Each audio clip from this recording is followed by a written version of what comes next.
भुवः सवितुर्वरेण्यं भर्गो देवस्य धीमहि धियो यो नः प्रचोदयात्।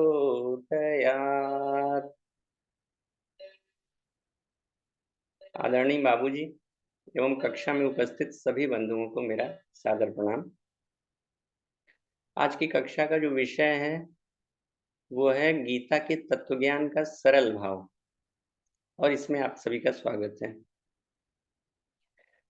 गीता की बात करें तो प्रस्थान त्रयी में ब्रह्मसूत्र, उपनिषद और गीता, ये तीन आते हैं, लेकिन इन तीनों में गीता सबसे विलक्षण मानी गई है, क्योंकि ये स्वयं परमपिता परमेश्वर भगवान श्री कृष्ण की वाणी है।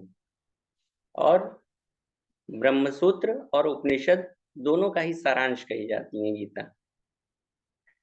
अलग अलग विद्वानों ने अलग अलग अपने मानस के अनुसार गीता का भावार्थ लिखा है, और चूंकि ईश्वर अनंत हैं, इसलिए उनके मुख से निकली जो गीता है उनके भाव भी अनंत हैं। जैसे कुआं होता है, उससे हम पानी निकालते जाएं फिर भी स्रोत से और पानी आता जाता है, उसमें पानी समाप्त नहीं होता है। इसी प्रकार गीता की भी जितनी भी व्याख्याएं हुई हैं, उसके बाद भी गीता के भावों का अंत नहीं होता है। जितनी बार गहरे उतरते जाएं, उतने नए नए भाव प्रकट होते जाते हैं। तो आज हम लोग चर्चा करने वाले हैं कि गीता के जो 700 सूत्र हैं उनका सरल भाव क्या है। तो गीता के अंदर 700 सूत्रों में भगवान ने जो कुछ भी कहा है, उसका मूल भाव जो देखा जाए ये है कि जीव का कल्याण कैसे हो। जीव के कल्याण के लिए गीता कही गई है। गीता भगवान ने युद्ध कराने के लिए नहीं कही है, उसमें युद्ध की बिल्कुल भी चर्चा नहीं है। युद्ध की इतनी चर्चा है कि अर्जुन तुम अपना कर्तव्य कर्म करो। उन्होंने मुख्य रूप से सभी जीवों का कल्याण कैसे हो, इसकी बात कही है। और इसमें भी विशेषता क्या है कि इस कल्याण के लिए वो किसी भी मत, मजहब, संप्रदाय या पद्धति की बात नहीं करते हैं। वो केवल आत्म साधना और शरणागति की बात करते हैं। गीता में सगुण, निर्गुण, साकार, निराकार का कोई मतभेद नहीं मिलता है। साधक अगर गीता के अनुसार चलता है तो भगवान साधक को समग्र की ओर ले जाते हैं, जहाँ पे सब उसी एक परमात्मा में समाहित होते चले जाते हैं। कोई भी रूप बाकी नहीं रहता है समग्रता में। तो साधक किसी की भी उपासना करे, सारी उपासनाएं उसी एक समग्र रूप में समाहित होती चली जाती हैं। तो इसलिए गीता का सरल भाव कहा जाए तो वासुदेवम सर्वम मिति, इसी में गीता का सरल भाव समाहित हो जाता है। गीता में जो योगों की चर्चा भगवान ने की है, मुख्य रूप से 3 योगों की चर्चा की है, ज्ञान योग, कर्म योग और भक्ति योग। शरीर और संसार जो है वो अपरा प्रकृति है, उसको लेकर के भगवान ने कर्म योग कहा है। शरीर के अंदर जो शरीरी रहता है या आत्मा है, ये परा प्रकृति है, उसको लेकर के ज्ञान योग कहा है। और शरीर, संसार और आत्मा, इन दोनों के जो मालिक हैं परमात्मा, उनको लेकर के भक्ति योग कहा है। तो गीता के हर अध्याय के अंत में योग शब्द जरूर आया है। तो योग का तात्पर्य क्या है यहाँ पर? समता, समाधि, चित्तवृत्तियों का निरोध, जीव के दुखों का अंत कैसे हो, भगवान से जीव जुड़े कैसे, यही योग है गीता में। और गीता में इन सब अर्थों को समाहित कर लिया गया है, कोई अर्थ बाकी नहीं रहता है।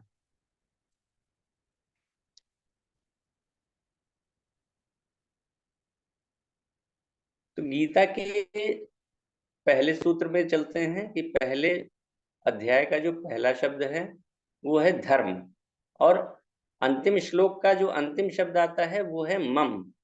यानी कि पूरी गीता जो है वो मम धर्म, यानी कि मेरा धर्म। तो हमारा कर्तव्यम कर्म क्या है, क्योंकि गीता में धर्म का अर्थ कर्तव्य पालन है। तो जीव का कर्तव्यम कर्म क्या है, इस बारे में बताती है। गीता का इस उद्घोष भी स्पष्ट है कि जीवन रूपी जो कुरुक्षेत्र है उसको धर्म क्षेत्र कैसे बनाया जाए, क्योंकि पहले ही सूत्र में आता है धर्म क्षेत्र कुरुक्षेत्र।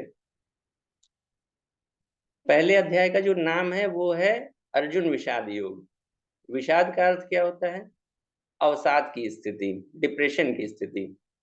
अर्जुन अगर विषाद में न पड़ते तो गीता हमें उपलब्ध न होती। अवसाद के कारण, अर्जुन का जो अवसाद है उसी के कारण हमें गीता उपलब्ध हुई है। तो विषाद जो है वो दरवाजा है जीव के कल्याण का। वो जब खुलता है तो ही जीव के कल्याण का मार्ग खुलता है। गीता बताती है कि जब मनुष्य विषाद की स्थिति में हो तब भी वो भगवान से जुड़ सकता है। लेकिन इसमें कंडीशन ये है कि वो अपने विषाद को, जैसे अर्जुन ने भगवान को समर्पित कर दिया, वैसे ही जीव भी अपने विषाद को भगवान को समर्पित करे। गीता ये बताती है कि जीवन में अगर दुख आ रहा है तो वो भी परमात्मा से मिलाने वाला हो सकता है। और वास्तव में देखा जाए तो जब तक जीवन में विषाद नहीं आता है तब तक जीव के भीतर अपने कल्याण की कोई जिज्ञासा भी पैदा नहीं होती है। वो संसार में रचा पचा रह जाता है। जब संसार से ठोकर लगती है तभी उसके जीवन में गीता अवतरित हो सकती है। तो इसलिए अगर जीवन में विषाद के कारण अपने कल्याण की जिज्ञासा उत्पन्न हो रही है तो ईश्वर को धन्यवाद देना चाहिए कि कम से कम जो आत्मिकी की यात्रा है उसका द्वार तो खुला ही, आगे यात्रा भी होती रहेगी। तो गीता के जो पहला अध्याय है उसका पहला सूत्र है, उसमें धृतराष्ट्र जो कि नेत्रहीन है, वे संजय से पूछते हैं कि हे संजय, धर्म क्षेत्र कुरुक्षेत्र में युद्ध की आशंका से एकत्र हुए मेरे और पांडु के पुत्रों ने क्या किया। तो इस जो पहले सूत्र में महाभारत के युद्ध का जो आधार है उसी की झलक मिल जाती है। आधार क्या है? मामका। वो बोलते हैं मामका पांडवा शैव। मामका यानी मेरे पुत्र। मेरे का मतलब यहाँ आसक्ति आ गई, चिपकाव आ गया, मेरे पुत्र। और यही आधार बना युद्ध का। धृतराष्ट्र का जो अपने पुत्रों के प्रति अटैचमेंट है, जो आसक्ति है, वो बहुत बड़ा कारण बनी। और केवल धृतराष्ट्र नहीं, आज परिवार में, समाज में, देश में, विश्व में जो भी झगड़े हो रहे हैं, विवाद हो रहे हैं, युद्ध हो रहे हैं, वो मैं और मेरे की भावना के कारण ही हो रहे हैं। और अगर हमें इन सबको रोकना है, हमें शांति की आकांक्षा है, तो इसके लिए आसक्ति को छोड़ना पड़ेगा, अटैचमेंट को छोड़ना पड़ेगा और अनासक्त भाव को अपनाना पड़ेगा। लेकिन यहाँ केवल धृतराष्ट्र ही आसक्त हों ऐसा नहीं है। अर्जुन भी इसी बीमारी से पीड़ित हैं। वे अपने गुरु द्रोण, पितामह भीष्म और जो दूसरे सगे संबंधी हैं उनको युद्ध में सामने देखकर मोह और आसक्ति के कारण युद्ध से भागना चाहते हैं। और कोई कारण नहीं है कि वो युद्ध से भागना चाहते हैं, क्योंकि विराट का जो युद्ध हुआ था उसमें उनका पराक्रम सभी ने देखा था और वो क्षत्रिय हैं। युद्ध से भागना उनका स्वधर्म भी नहीं है। वो मोह और आसक्ति के कारण युद्ध से भागना चाहते हैं। और अर्जुन यहाँ प्रतीक हैं, एक सिंबल है आम आदमी का, हम सभी का। क्योंकि हम सभी अपनों के प्रति जो अटैचमेंट है, मोह है, उसके कारण ही दुख भोगते रहते हैं। तो इसका निदान भगवान कैसे करते हैं? अर्जुन जब मोह के कारण रथ में बैठ जाते हैं, गांडीव छोड़ करके, सारे डिप्रेशन के लक्षण उनके अंदर दिखाई पड़ते हैं, तो भगवान क्या करते हैं? उनको ज्ञान देते हैं। तो दूसरे अध्याय का नाम सांख्य योग है। सांख्य यानी ज्ञान, विवेक। विवेक का ही दूसरा नाम है सांख्य। तो इस दूसरे अध्याय में भगवान क्या कहते हैं? भगवान ज्ञान और कर्म के समन्वय से विवेक का सदुपयोग करके अपना कर्तव्यम कर्म बताते हैं कि अर्जुन तुम अपना कर्तव्यम कर्म कैसे करो। ज्ञान और कर्म का जो समन्वय है, एक सिंबॉलिक एग्जाम्पल से इसको समझा जा सकता है। बहुत ही सरल उदाहरण है जो सभी ने सुना भी होगा कि एक गांव में एक बार आग लग गई। सब भाग गए लेकिन एक झोपड़ी में एक अंधा और एक लंगड़ा रह गए। अंधा क्या है? अंधे के पास दृष्टि यानी कि ज्ञान नहीं है। वो चल तो सकता है, लेकिन ये चल सकता है, कर्म कर सकता है। चलना मतलब कर्म करने की योग्यता है, लेकिन ज्ञान नहीं है। और लंगड़े के पास क्या है? दृष्टि तो है, लेकिन कर्म करने की योग्यता नहीं है। अब अगर ज्ञान और कर्म अलग अलग रहेंगे तो दोनों आग में जल जाएंगे, लेकिन अगर दोनों मिल जाएं, एक के कंधे पे दूसरा बैठ जाए, अंधे के कंधे पे लंगड़ा बैठ जाए, तो वो इस बाधा को बड़ी आसानी से पार कर जाएंगे। यहाँ जो अर्जुन की स्थिति है वो अंधे वाली है। उनके पास युद्ध कौशल तो है, लेकिन अज्ञानतावश वो गुरुजनों परिजनों की आसक्ति के कारण स्वयं को कर्ता मान करके मोह में पड़ गए हैं। इसलिए सबसे पहले भगवान अर्जुन को ज्ञान योग का उपदेश देते हैं। तो दूसरे अध्याय का सरल भाव क्या है कि हम ज्ञान को महत्व दें, विवेक को महत्व दें। सांख्य योग की जो मुख्य बात है वो ये है कि जो हमारे कर्म हैं उसमें हम कर्तापन का अहंकार कैसे छोड़ें।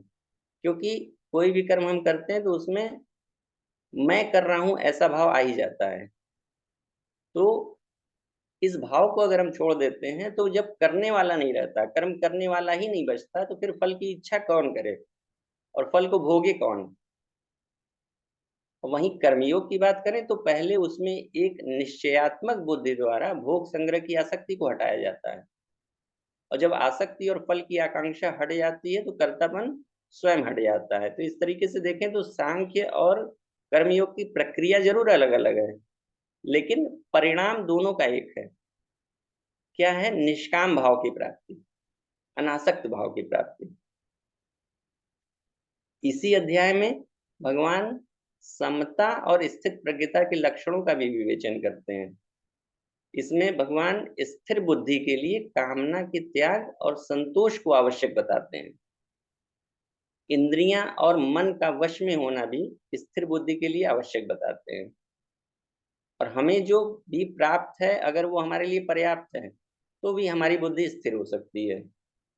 असंयम स्थिर बुद्धि में बाधक बनता है। तो इसके लिए गुरुदेव ने जो 4 संयम बताए हैं, अर्थ संयम, समय संयम, विचार संयम, इंद्रिय संयम, तो ये संयम हम अपना करके अपनी बुद्धि को स्थिर रख सकते हैं। आगे तीसरे अध्याय पे चलते हैं। तीसरा अध्याय है कर्मयोग।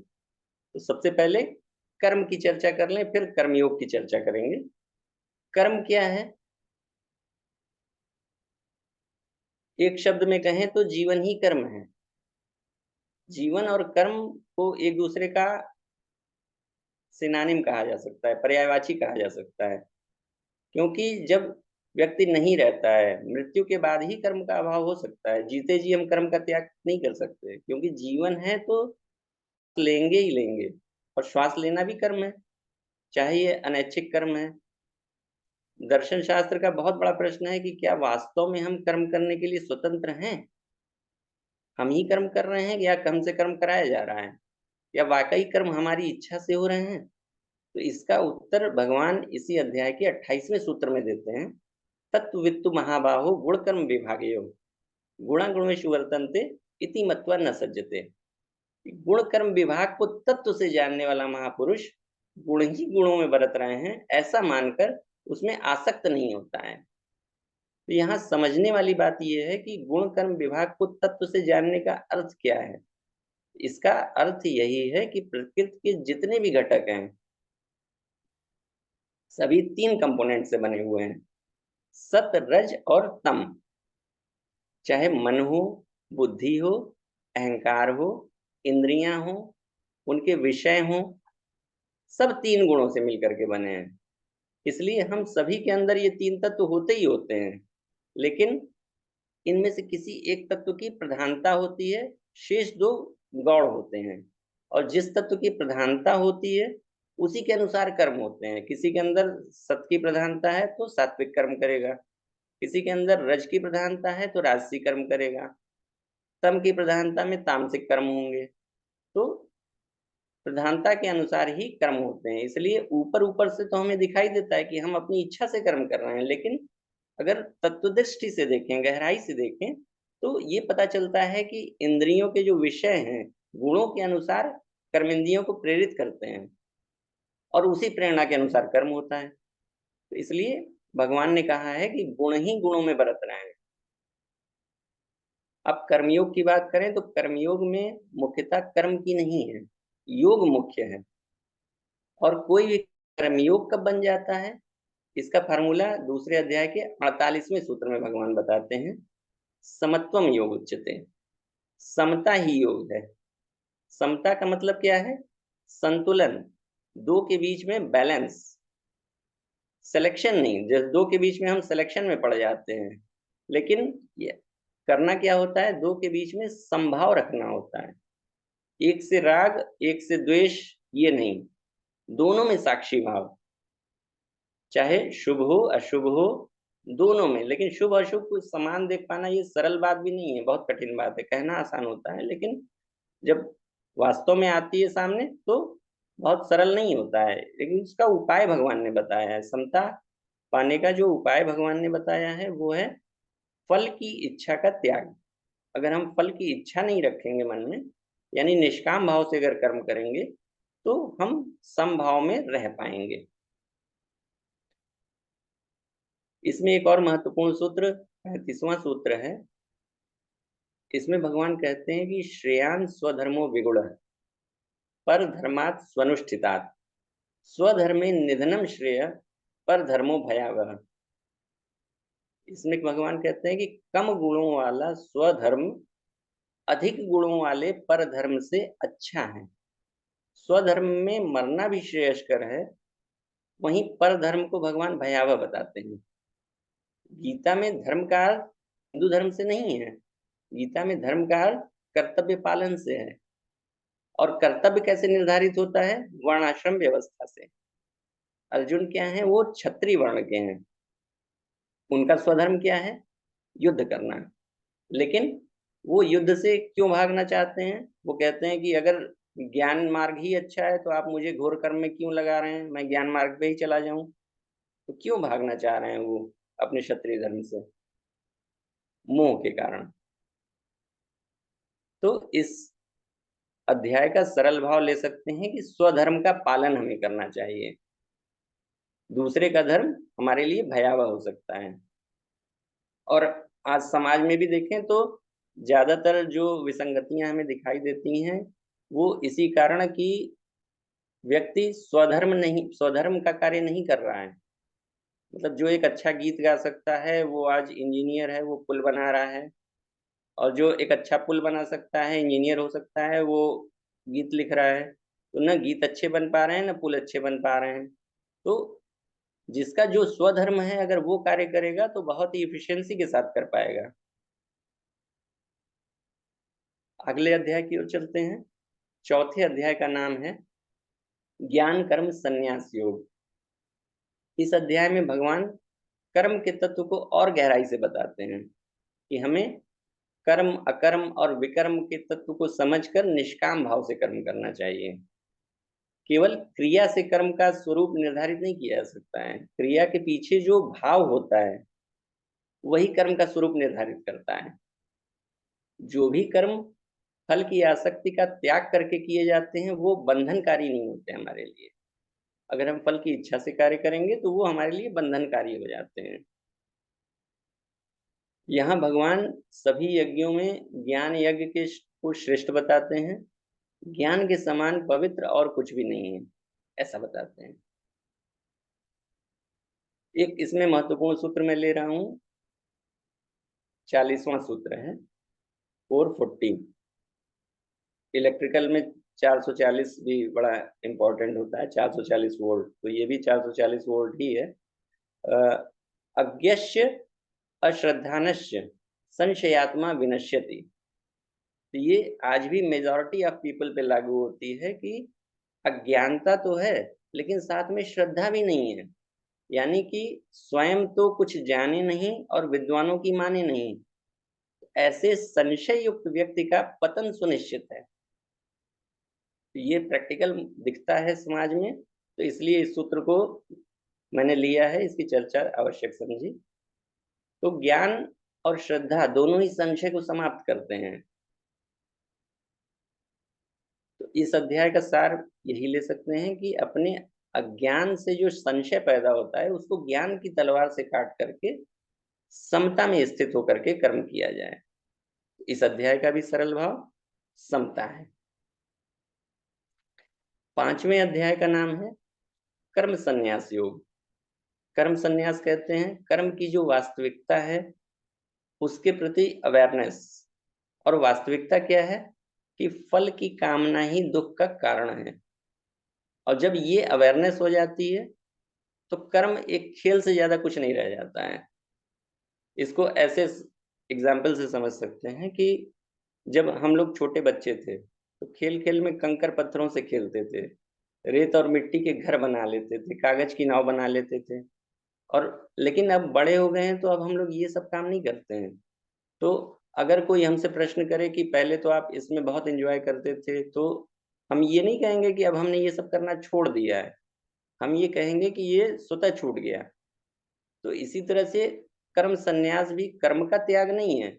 जब ज्ञान अनुभव में आ जाता है कि कर्म एक खेल है, एक स्वप्न है, तो कर्म छूट जाता है, छोड़ना नहीं पड़ता है। जैसे खेल छोड़ा नहीं हमने, छूट गया, वैसे ही कर्म भी छूट जाता है।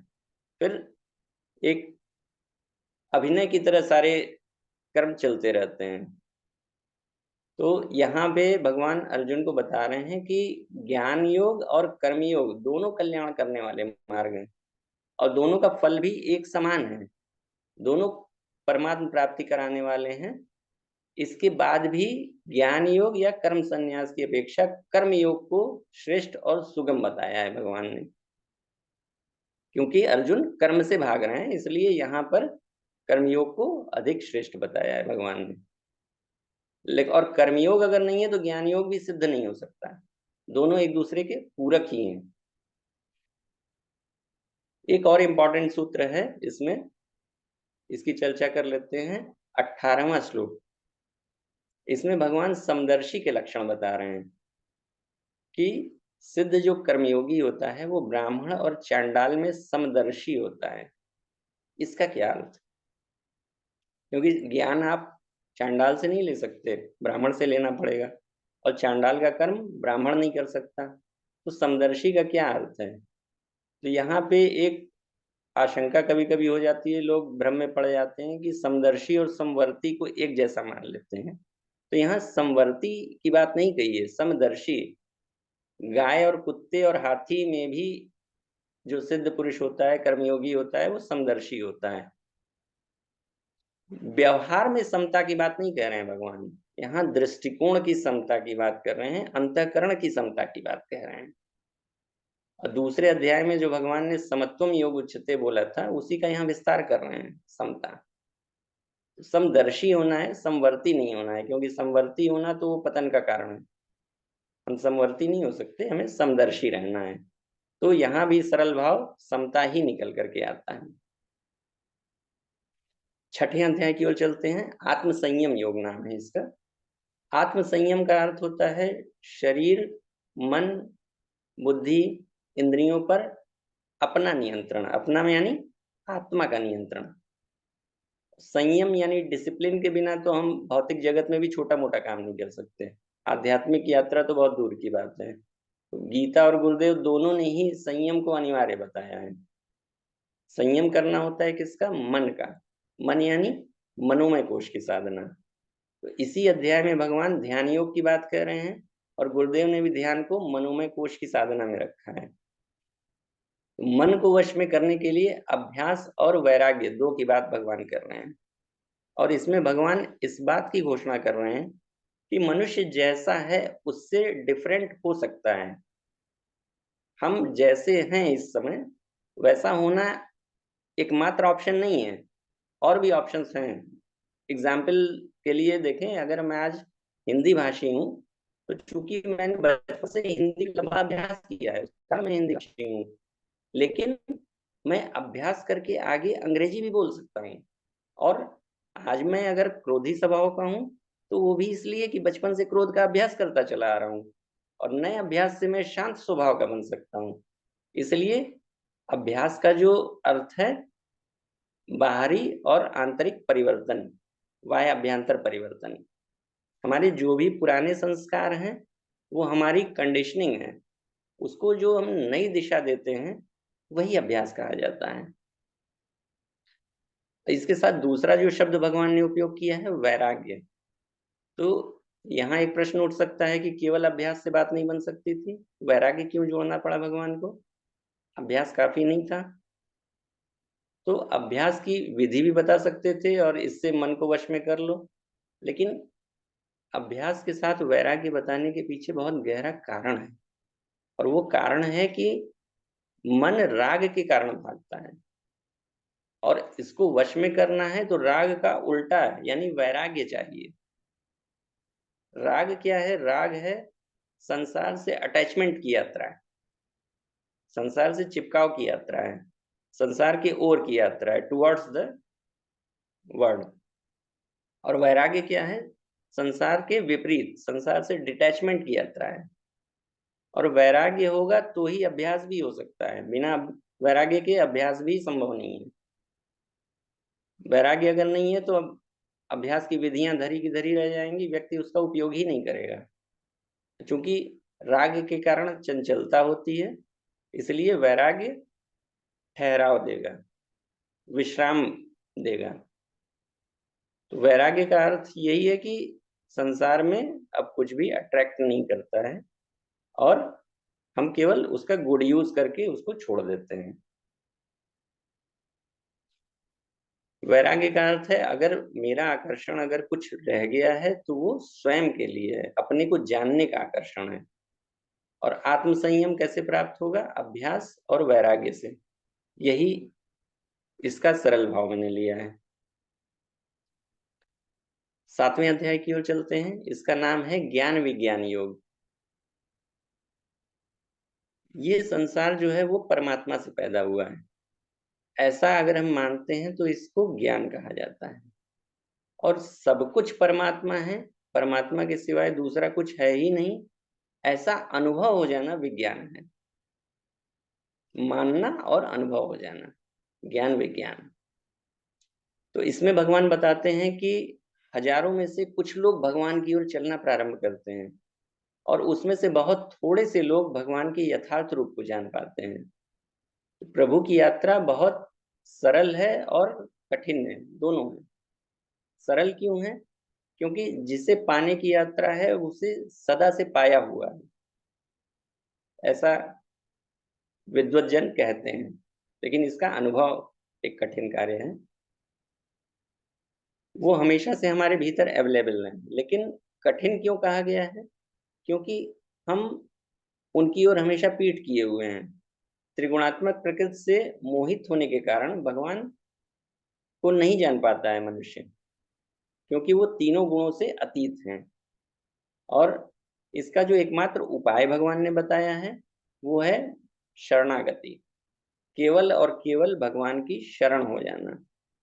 इस अध्याय का सरल भाव शरणागति है। 8वें अध्याय का नाम है अक्षर ब्रह्म योग।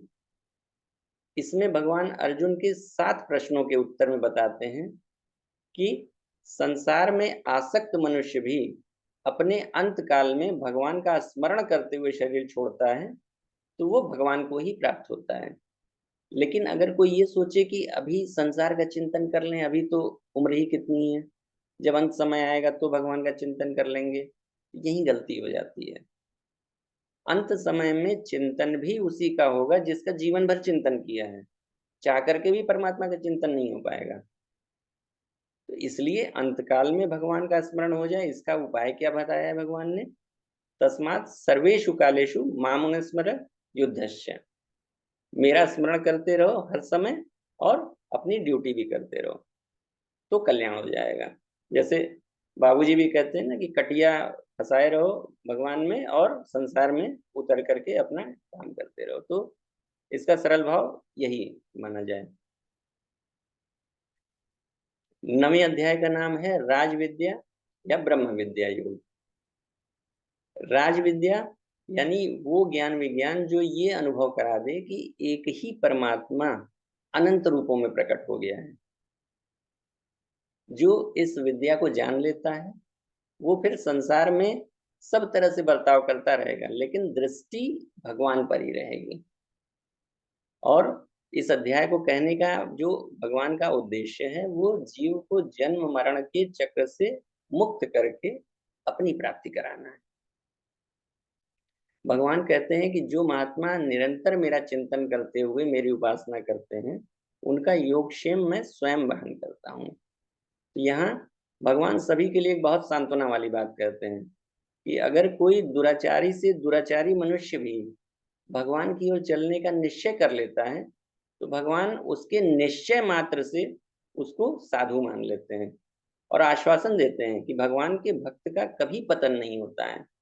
इस अध्याय का सरल भाव ले सकते हैं, एको देव सर्वभूतेषु गूढ़ सर्वव्यापी सर्वभूतांतरात्मा कर्माध्यक्ष सर्वभूतादिभास साक्षी चेता केवलो निर्गुणस्य। 10वें अध्याय की ओर चलते हैं, विभूति योग। इसमें भगवान ने संक्षेप में अपनी 82 विभूतियां बताई हैं और अंत में ये भी बताया है कि ये मेरी विभूतियों का अंत नहीं है। जो भी ऐश्वर्य युक्त, शोभा युक्त और बल युक्त प्राणी और पदार्थ हैं उनको मेरे ही अंश से उत्पन्न समझो।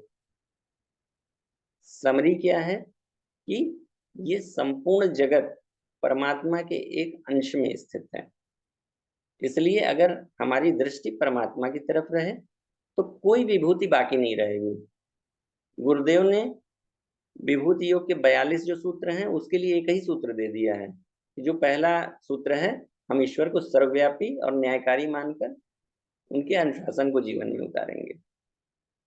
इसका सरल भाव यही लिया जाए। 11वां अध्याय जो है विश्व रूप दर्शन योग है। इसमें अर्जुन की प्रार्थना पर भगवान अपना विराट विश्व रूप दिखाते हैं और उस विराट रूप में युद्ध का परिणाम भी दिखा देते हैं कि देखो हे अर्जुन, मैंने तुम्हारे प्रतिद्वंदी योद्धाओं को पहले ही मार दिया है, तुम तो निमित्त मात्र बनकर युद्ध करो। और अर्जुन जब उनका ये विराट रूप देखकर भयभीत होते हैं तो भगवान अपना चतुर्भुज रूप दिखाते हैं और ये भी कहते हैं कि ऐसा रूप केवल अनन्य भक्ति से देखा जा सकता है। तो सरल भाव इसका ये है कि हम जितने भी चराचर हैं उन सभी को परमात्मा में ही स्थित जाने और माने।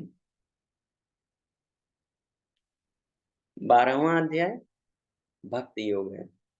इसमें भगवान बताते हैं कि जो साधक भगवान की अनन्य योग से साधना करता है उनका भगवान स्वयं उद्धार करने वाले बन जाते हैं। इसलिए साधक जो भी कर्म करे उसमें फल की इच्छा का त्याग करके सभी कर्म भगवान को अर्पण कर दें, ईश्वरार्पणम, तो साधक को परम शांति की प्राप्त हो जाती है। तो इसका सरल भाव यही लिया जाए कि सभी कर्म ईश्वर को समर्पित हैं। जो भी काम करें ईश्वर को समर्पित कर दें तो ये अहंकार का पोषण नहीं करेगा, ये हमारे अहंकार को समाप्त करेगा। 13वां अध्याय जो है इससे ज्ञान षटक प्रारंभ होता है। 6 आगे के अध्याय ये ज्ञान षटक और ये आधारभूत अध्याय है ज्ञान षटक का। 13वां अध्याय गीता के उपदेश की शुरुआत जो की थी भगवान ने वो सांख्य योग यानी ब्रह्म विद्या से की थी और प्रकारांतर से अब उसी सांख्य तत्व को भगवान फिर से कहते हैं। पहले सांख्य में कह चुके, अब दोबारा क्यों कह रहे हैं? दोबारा इसलिए क्योंकि जीव की जो समझ है, सामर्थ्य है वो बहुत थोड़ी है और जो तत्व है बहुत दुर्बोध है। जो जड़ चेतन की ग्रंथि है वो भले ही मिथ्या है लेकिन है बहुत दुर्गुण, एक बार कहने से नहीं छूटती है। गोस्वामी तुलसीदास जी ने भी लिखा है कि शास्त्र सुचिंतित पुनि पुनि देखिए, मतलब सुचिंतित जो शास्त्र हैं उनको फिर से पढ़ना चाहिए क्योंकि एक बार में बात गहरे उतरती नहीं है। इसलिए अगर तीव्र वैराग्य और उत्कट अभिलाषा हो, बार बार श्रवण मनन निधिध्यासन हो, तभी इस जो जड़ चेतन की ग्रंथि है इसको गलाया जा सकता है। इसलिए भगवान एक ही बात को बार बार कहते हैं। ये अध्याय हम सबके जीवन के लिए बहुत महत्वपूर्ण कहा जा सकता है। इस अध्याय में जीवन में जो भी दुख है उसके कारण की खोज है, और दुख के कारण को मिटाने का उपाय भी भगवान ने बताया है। तो ये अध्याय हमारी जो साधना है उसको गहराई दे सकता है। 13वां अध्याय ये बहुत महत्वपूर्ण है। तो इसके पहले ही सूत्र में भगवान कहते हैं कि ये शरीर क्षेत्र है, और इसको जो जानता है वो क्षेत्रज्ञ है। इदम शरीरम कौन्तेय क्षेत्रमित्यपि धीयते। तो भगवान यहाँ शरीर को इदम कह रहे हैं। इदम मतलब हम ऐसे इंगित करते हैं, इदम यह, अहम नहीं कह रहे हैं, मैं नहीं कह रहे हैं। तो यहीं पे जो जड़ चेतन की ग्रंथि है वो छुपी हुई है, क्योंकि जो तीनों ही शरीर हैं हमारे, स्थूल सूक्ष्म कारण, ये इदम है, जानने में आ रहे हैं। इसलिए जो जानने वाला है उससे अलग है। एग्जाम्पल के तौर पे ये चश्मा है, चश्मा मेरा है लेकिन मैं चश्मा नहीं हूँ, मैं इस चश्मे से अलग हूँ। इसी तरह से हमारे शरीर के अंग हैं, हम ये अशरीर या उसके अंग नहीं है, हम इससे अलग हैं। उदाहरण के लिए एक छोटी सी बात देखें। जैसे हम सबके पास साथ ये बात घटती है कि अगर हमें भूख लगती है तो हम ऐसा नहीं कहते कि मुझे पता चल रहा है कि शरीर को भूख लग रही है, हम यही कहते हैं कि मुझे भूख लग रही है। तो ये केवल भेद भाषा का नहीं है, लेकिन हमारे भीतर ये प्रतीति है। सिर में दर्द है तो हम ऐसा नहीं कहते कि मेरे सिर में दर्द हो रहा है, ऐसा मुझे पता चल रहा है। हम यही कहते हैं कि मेरे सिर में दर्द है। तो हमारी जो भी प्रतीति होती है हम उसके साथ एक हो जाते हैं, और जो जानने वाला है उसको हम अलग नहीं बचा पाते हैं। दृष्टा जो है वो दृश्य में खो जाता है। दर्द सिर में होता है और हम दर्द के साथ तादात्म्य कर लेते हैं, और यही तादात्म्य दुख का कारण है। कोई गाली देता है तो तुरंत चोट पहुंच जाती है। हम उससे डिटैच रहकर ये नहीं देख पाते कि कोई गाली दे रहा है और मन को चोट पहुंच रही है, हम उससे अलग हैं, ये नहीं देख पाते हम। लेकिन थोड़ा-सा अभ्यास करें, जैसा कि भगवान ने बोला अभ्यास और वैराग्य, तो थोड़े अभ्यास से ये दोनों बातें हम देख सकते हैं कि गाली दी गई, और ये भी देख सकते हैं कि मन में थोड़ी चोट और पीड़ा पहुँची, और हम दोनों से दूर खड़े रह सकते हैं। और यही जो दूर खड़े रहने की कला है, यही दुःख से छुटकारे का मार्ग है। हम अपने आप से एक प्रश्न पूछें कि हम इस शरीर को क्या मानते हैं? देखने वाला या दिखने वाला? ये दृष्टा है या दृश्य है?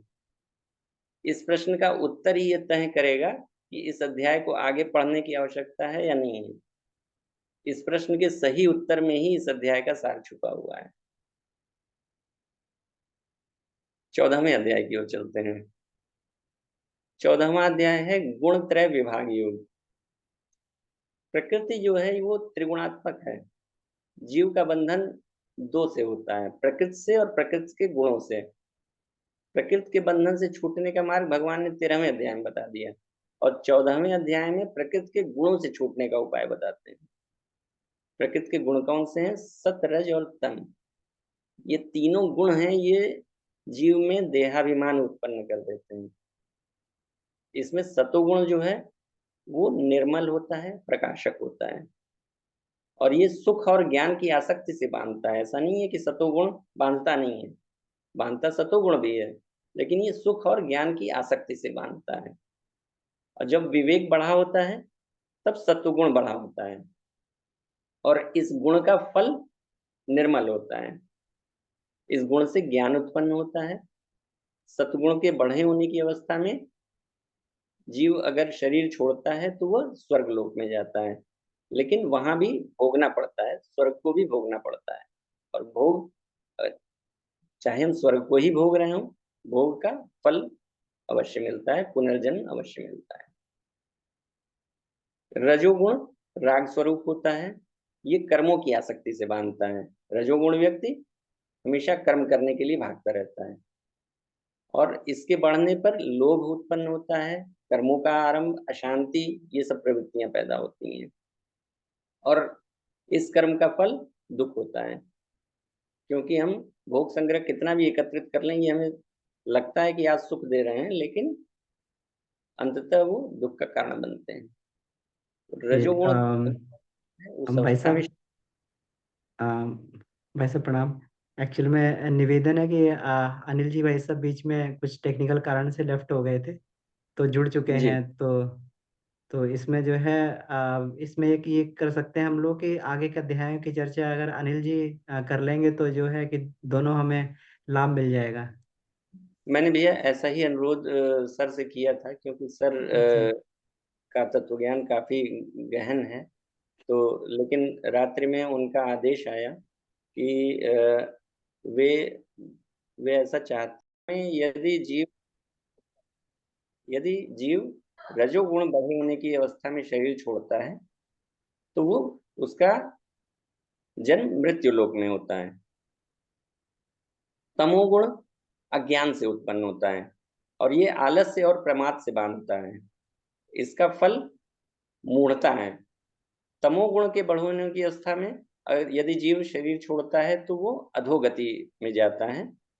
ऐसा गीता में भगवान ने बताया है। और इन तीनों गुणों का अतिक्रमण करने वाला मनुष्य जन्म मृत्यु दोनों से पार होकर के अमरता यानी भगवत स्वरूप को प्राप्त होता है। इन तीनों गुणों की जो वृत्तियां हैं वो गुणातीत महापुरुष जब तक वो शरीर में है तो उसके अंतःकरण में भी होती हैं, लेकिन उन वृत्तियों से उसका राग द्वेष नहीं होता है। गुणातीत पुरुष जो होता है, जो तीनों गुणों से अतीत हो गया है, वो ये जानता हुआ है कि गुणा गुणेषु वर्तन्ते, उनके प्रति सम रहते हुए वो अपने स्वरूप में स्थित रहता है। मतलब ये तीनों गुण जो गुणातीत पुरुष है उसके अंदर भी रहते हैं, ये नष्ट नहीं होते हैं, लेकिन वो उनके प्रति समभाव रहता है। तो समता वहां भी, समता के बिना गुणातीत नहीं हुआ जा सकता। तो भगवान इसमें गुणातीत होने का उपाय भी बताते हैं। उपाय क्या है? भगवान की अव्यभिचारिणी भक्ति। यहाँ व्यभिचार दोष किसको कहा गया है? शरीर, मन, ये जो विजातीय पदार्थ हैं, ये सजाती नहीं है। आत्मा के लिए ये सब विजातीय हैं, क्योंकि ये सब जड़ हैं और आत्मा चेतन है। तो ये जो विजातीय पदार्थ हैं उनको अपना या अपने लिए मानना, इसको यहाँ व्यभिचार दोष कहा गया है। और गुणातीत होने का उपाय भगवान ने क्या बताया है? भगवान की अव्यभिचारिणी भक्ति, यानी सिर्फ और सिर्फ भगवान मेरे हैं, ये शरीर संसार मेरे नहीं है, उपयोग के लिए मिले हैं, ये मानना। तो ये भगवान की अनन्य भक्ति में विशेष रूप से सहायक है। 15वें अध्याय की ओर चलते हैं। 15वां अध्याय है पुरुषोत्तम योग। इसमें भगवान बताते हैं कि इस संसार वृक्ष का जो मूल है यानी जड़ें हैं, वो ऊपर की ओर है, ऊर्ध्व मूल बताया है। यानी भगवान ही इस संसार वृक्ष की जड़ है। और वृक्ष की जड़ को सींचे बिना हम लाख प्रयास कर लें, वृक्ष हरा भरा नहीं रह सकता। संसार रूपी जो वृक्ष है उसको अगर हरा भरा रखना है तो हमें परमात्मा को केंद्र में रखना पड़ेगा, उनकी आज्ञा का पालन करना पड़ेगा। और यही गलती दुनिया में आज चारों ओर दिखाई पड़ रही है कि इंसान भौतिक प्रगति के लिए रोज नए नए उपाय खोज रहा है, लेकिन इन सबका जो मूल है परमात्मा है उसको भुला बैठा है, जबकि उसके बिना संसार वृक्ष का पोषण संभव ही नहीं है। अगर जीवन के केंद्र में परमात्मा को रखेंगे तो आपस में कोई रेजिस्टेंस नहीं होगा, कोई फ्रिक्शन नहीं होगा। जैसे शांत जल में हम पत्थर फेंक दें तो तरंगे तो बहुत सारी उठती हैं, लेकिन वो एक दूसरे को कभी कंट्राडिक्ट नहीं करती हैं। तो हमें अगर केंद्र में हमारे परमात्मा रहेंगे तो कोई कंट्राडिक्शन आएगा ही नहीं। और इसी अध्याय में भगवान दर्शन शास्त्र के एक बड़े रहस्य की भी घोषणा करते हैं कि जीव मेरा ही अंश है। दर्शन शास्त्र घिस घिस कर थक गया, वो आज तक किसी निष्कर्ष पे नहीं पहुंच पाया। भगवान ने यहाँ निष्कर्ष दे दिया कि जीव मेरा ही अंश है। और यहाँ भगवान हमें हमारे स्वरूप का ज्ञान करा रहे हैं। जैसे हम कहीं घूमने जाते हैं, होटल में रुकते हैं, तो वहां हमको कितनी भी सुविधा मिल जाए, हमें ये ज्ञान रहता है कि हमें हमें हमेशा नहीं रहना है यहाँ पर। तो इसी तरह संसार में भी हमें हमेशा नहीं रहना है, कुछ समय की विजिट करने आए हैं, फिर परमात्मा के पास जाना है। तो ये जागृति हमेशा बनी रहनी चाहिए अंतःकरण में। इस जागृति के अभाव में हम ये भूले रहते हैं कि हम परमात्मा के बेटे हैं और संसार में दिहाड़ी मजदूरी कर रहे हैं। तो इसको एक सिंबॉलिक, एक छोटी सी कहानी है, इससे भी समझा जा सकता है कि एक शेर का बच्चा अपने माँ बाप से बिछड़कर भेड़ों के झुंड में रहने लगता है और अपने को भेड़ मान लेता है। और एक दिन उसी झुंड पर शेर हमला कर देता है, सारी भेड़ें भाग जाती हैं और केवल ये रह जाता है। डर से कांपने लगता है। तो शेर उससे कहता है, अरे तुम तो शेर हो, तुम यहाँ क्या कर रहे हो? वो बोलता है, नहीं मैं तो भेड़ हूँ। शेर बोला कि नहीं, मैं कह रहा हूँ तुम शेर हो। वो फिर मिमियाने लगा कि नहीं, मैं तो भेड़ ही हूँ।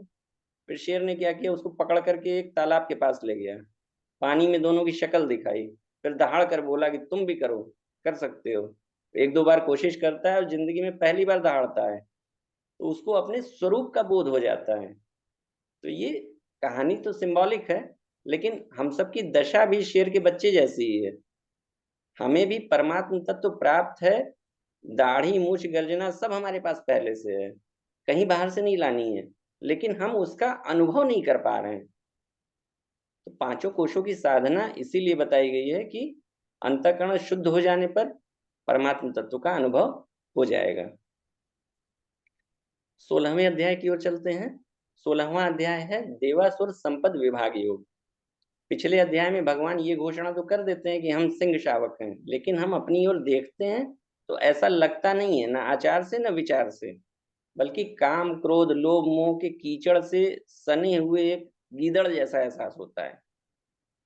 कहने का तात्पर्य है कि कोई भी सामान्य मनुष्य अच्छा या बुरा नहीं होता, बल्कि अच्छा और बुरा होता है। अच्छाई और बुराई एक साथ को एग्जिस्ट करती है। तो इसलिए भगवान इस अध्याय में दैवी गुणों के साथ साथ आसुरी अवगुणों का भी वर्णन करते हैं। तो इस अध्याय का सरल भाव ये है कि हम दो पोल्स के बीच में जर्नी कर सकते हैं, एक मूलाधार है और दूसरा सहस्रार है, एक भोग संग्रह है, दूसरा परमार्थ है। एक को महत्व देंगे तो आसुरी संपत्ति आती है और दूसरे को महत्व देने से दैवी संपत्ति आती है। तो यहाँ भगवान बता रहे हैं कि अपना सुधार संसार की सबसे बड़ी सेवा है। आसुरी संपदा और दैवी संपदा को जानकर एक से निवृत्त हो जाना है और दूसरे में प्रवृत्त हो जाना है। तो इसलिए भगवान कहते हैं कि शास्त्र विधि के अनुसार ही कर्म करना चाहिए, तो हम दैवी संपदा की ओर चलेंगे, आसुरी संपदा की ओर नहीं। 17वां अध्याय श्रद्धा त्रय विभाग योग। पिछले अध्याय में भगवान ने कहा कि शास्त्र विधि के अनुसार कर्म करना चाहिए। अब उसके आगे के अध्याय में भगवान बताते हैं कि जो लोग शास्त्रों को नहीं समझते हैं वे अपनी श्रद्धा के अनुसार आचरण करते हैं। और श्रद्धा भी तीन प्रकार की होती है, सात्विक, राजसिक और तामसिक। जो अपना कल्याण चाहते हैं उनकी श्रद्धा सात्विक होती है। जो लोग इस जीवन में सुख संपत्ति और जीवन के बाद स्वर्ग पाना चाहते हैं उनकी श्रद्धा राजसी होती है। और तीसरे जो लोग शरीर के सुख और भोग संग्रह में लगे रहते हैं उनकी श्रद्धा तामसिक होती है। और श्रद्धा के अनुसार ही उनका आहार भी होता है। श्रद्धा के अनुसार ही यज्ञ तप और ध्यान दान भी तीन तरह के होते हैं। तो श्रद्धा हमें सात्विक रखनी चाहिए। 18वां अध्याय है मोक्ष संन्यास योग। ये आखिरी अध्याय है गीता का। गीता को अगर एक मंदिर की उपमा दी जाए तो गीता का जो दूसरा अध्याय है वो मंदिर की नींव है और 18वां अध्याय मंदिर का कलश। तो इसलिए इस अध्याय को कलशोध्याय भी कहा जाता है। इस अध्याय में भगवान पहले से जितने विषय कहे हैं उनको प्रकारांतर से पुनः पुनः कहते हैं। तो इसलिए इस अध्याय को, आखिरी अध्याय को एकोध्यायी गीता भी कहा जाता है।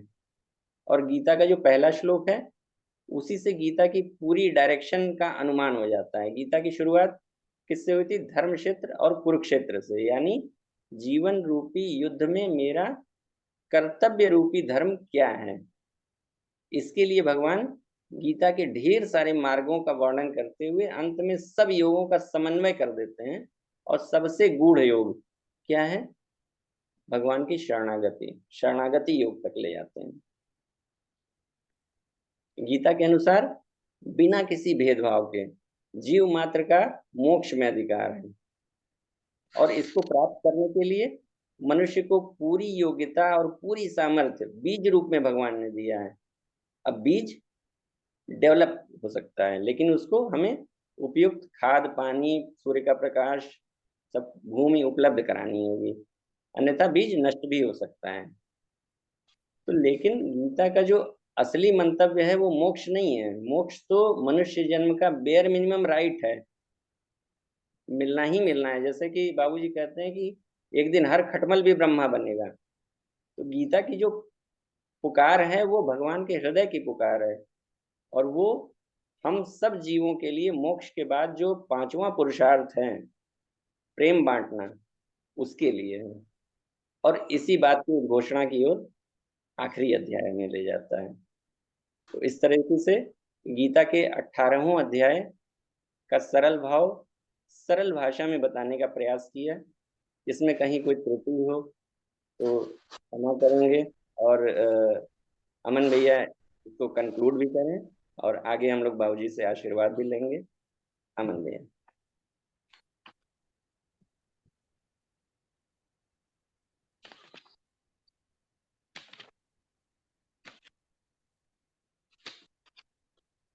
जी भैया, बहुत बहुत आभार।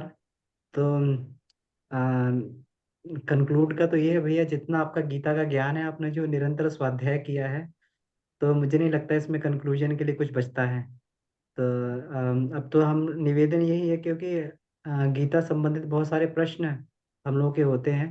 तो मेरा निवेदन है कि सभी से कि आप कृपया सभी लोग अपने अपने जो है प्रश्नों को रख सकते हैं, क्योंकि भाई साहब का फ्लो जो चल रहा था, तो बस हम भी उसी फ्लो में बह रहे थे बिल्कुल। और कितना सुंदरता से उन्होंने जो है एक एक अध्याय के एक एक जो प्राइम जो सूत्र है, जो उसका मुख्य सूत्र है, उसको लेकर उन्होंने एक एक अध्याय की चर्चा की। तो गीता के 18 अध्याय को एक कक्षा में लेना ये कोई सामान्य बात नहीं है। क्योंकि इतना जो है जब उस पर चिंतन मनन किया गया और उसके बाद में उसका जब मक्खन निकाला गया, तभी ये बात बन सकती है। तो इसके लिए बहुत बहुत आभार, और क्षमा, मैं बीच में ये थोड़ा अवरोध रहा मेरे पार्ट पे। जी। तो नागेंद्र बाबूजी का इसमें हैंड रेज है। जी बाबूजी।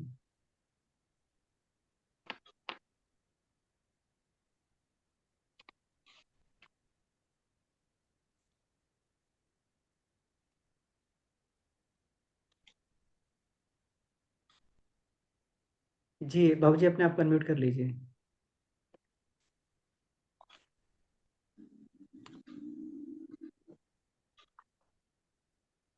प्रणाम भैया।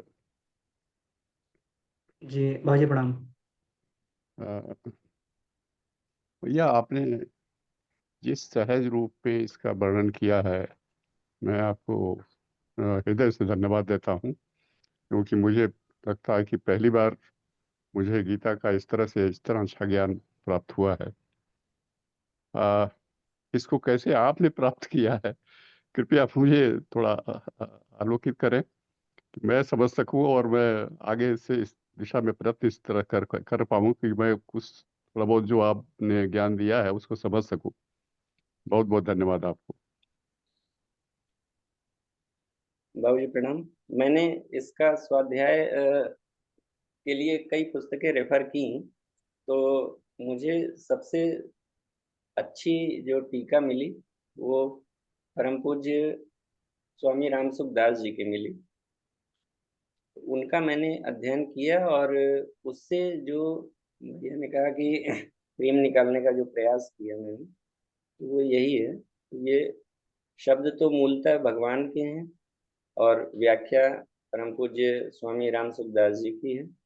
और मैंने तो केवल उसमें कहें कि चोरी करने का काम किया है, और आपके सामने परोसने का काम किया है। यही है, इससे अधिक बहुत बहुत धन्यवाद भैया, बहुत बहुत धन्यवाद। ये इसमें चैट में एक प्रश्न आया है, तो उसको मैं पढ़ता हूँ।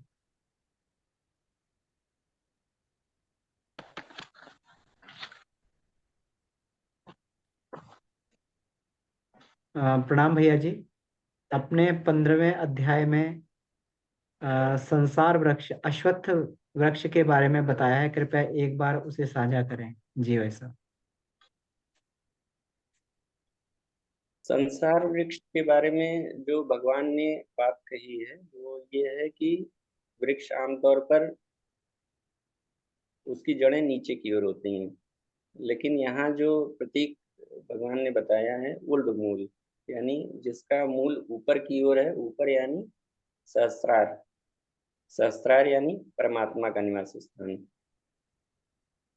तो जड़ जो है वो परमात्मा है, और वृक्ष को अगर हरा भरा रखना है तो उसकी जड़ में हमें पानी देना होता है। अगर हम पत्तों को पानी दे करके आएंगे तो वृक्ष हरा भरा नहीं रह सकता। और आज संसार में गलती यही हो रही है कि पत्तों को सींच कर हम कहते हैं कि हमारा वृक्ष सूख क्यों रहा है, परिवार में सुख शांति क्यों नहीं आ रही है, क्योंकि केंद्र में भौतिकता आ गई है। सारी जो दौड़ हो रही है वो भौतिकता के पीछे हो रही है, मूल में परमात्मा नहीं रह गए हैं। यही गलती हो रही है, यही भगवान बताने की कोशिश कर रहे हैं कि हम जो भी कार्य करें परमात्मा को केंद्र में रख के करें। बाबूजी कहते हैं कि यहाँ कटिया फंसा करके फिर उतरो संसार में।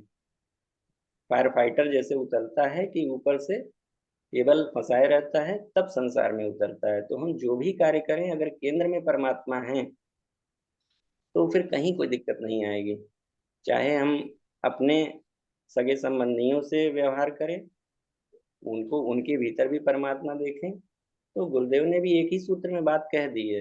गीता में इतने लंबे चौड़े बातें अगर नहीं समझ में आती हैं जीव के, तो गुरुदेव ने इसको सिंप्लीफाई कर दिया है, एक सूत्र दे दिया है कि सभी के भीतर परमात्मा को देखो, ईश्वर को सर्वव्यापी मानकर।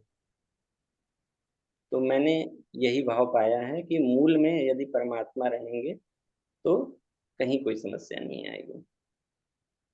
आगे हम लोग बाबूजी से भी मार्गदर्शन लेंगे। मेरी जी जो जी जी। छोटी है उससे यही समझे। जी भैया, इसमें जयशंकर मिश्रा जी का हैंड रेज है और कुछ प्रश्न और भी हैं। तो जी, जयशंकर मिश्रा जी। हाँ जी हाँ, प्रणाम भैया। बड़ा सारगर्भित रहा है भैया आपका। और एक चीज भी आप पूछना चाहेंगे कि जीवन में वैराग्य कैसे घटित हो। जैसे गीता के सूत्र तो हम लोग सुन लेते हैं बचपन, सुबह के समय हम लोग सभी ध्यान और आसन करते हैं, तो फिर संसार में उतरते हैं तो जो हम संचित प्राण संचित करते हैं वो शाम तक खर्च हो जाता है संसार में ही, कुछ सेविंग नहीं हो पाती। और ये एक महसूस होता है कि व्यर्थ की आपाधापी में वो सेविंग जो है, जो हम सुबह, तो ये सरप्लस कैसे हो गया, मेरा प्रश्न है। इसमें भैया जो मैंने पाया है कि जैसा आपने बताया सुबह प्राण आपने संचित किया और शाम तक खर्च हो गया, और शाम को रात में ये अनुभव होता है कि ये सब व्यर्थ रहा। तो ये जो व्यर्थता का अनुभव है इसको सेव किया जाए और इसी व्यर्थता के अनुभव को और गहरा होने दिया जाए, इसको बहुत संभाल के रखा जाए। इस अनुभव को अगर बार बार स्मरण करेंगे, जितना गहरा इसको जाने देंगे, रात में इसीलिए गुरुदेव ने ध्यान करना बताया है कि सोते समय का ध्यान, तो उसमें इस व्यर्थता के अनुभव को और गहरा होने दें। जैसे जैसे ये गहराई बढ़ती जाएगी वैसे वैसे वैराग्य भी बढ़ता जाएगा और फिर अभ्यास भी होगा। मैंने जो किया है वो यही किया है, और विशेष तो बाबूजी ही बता सकते हैं। ठीक है भैया, धन्यवाद भैया। गुप्ता जी जी प्रणाम। बिल्कुल, हम लोग। प्रणाम सर। जी मैं सुशील बोल रहा हूँ जी, गाजियाबाद से। जी जी, पहचान गया सर। प्रणाम। गुप्ता जी, एक आपने मेरे क्वेश्चन दो तीन है छोटे छोटे, बस जरा समय के अभाव में आप थोड़े से उस शॉर्ट में उन्हें बता देंगे ताकि और भी पूछ सकें। एक तो ये आपने एक स्वधर्म यूज किया शब्द, वो स्वधर्म क्या है? स्वधर्म भैया, जैसा कि मैं समझता हूँ कि एक तो भगवान ने जो इसमें बताया है कि अर्जुन के लिए जो स्वधर्म था, क्योंकि अर्जुन क्षत्रिय थे तो इसलिए उनका स्वधर्म युद्ध करना था। तो जहाँ तक मैं समझता हूँ कि अर्जुन के स्थान पर अगर महावीर महावीर स्वामी होते तो भगवान उन्हें युद्ध करने के लिए ना कहते, क्योंकि महावीर स्वामी अहिंसा के समर्थक थे, वे ज्ञान मार्गी थे। तो भगवान कहते कि, जब भगवान महावीर उनसे कहते कि युद्ध में हिंसा होगी, मैं हिंसा, मुझे इस घोर कर्म में क्यों डालते हैं, तो निश्चित रूप से भगवान उनके लिए वो बात नहीं कहते जो उन्होंने अर्जुन के लिए कही। उन्हें वो कहते कि बिल्कुल ठीक कहते हो, हिंसा बहुत बुरी बात है, तुम ज्ञान मार्ग पर चले जाओ। लेकिन सामने कौन है उसके अनुसार उसका धर्म डिसाइड होता है। तो यदि हम ज्ञान मार्ग के अधिकारी हैं तो फिर हमें उस हिसाब से भगवान उपदेश देते हैं। तो हमें अपना स्वधर्म स्वयं देखना होगा कि किस गुण की प्रधानता है हमारे भीतर। अगर क्षत्रिय धर्म की प्रधानता है तो हमारे लिए दूसरों की रक्षा करना ही हमारा स्वधर्म है। गुरुदेव ने उसमें गायत्री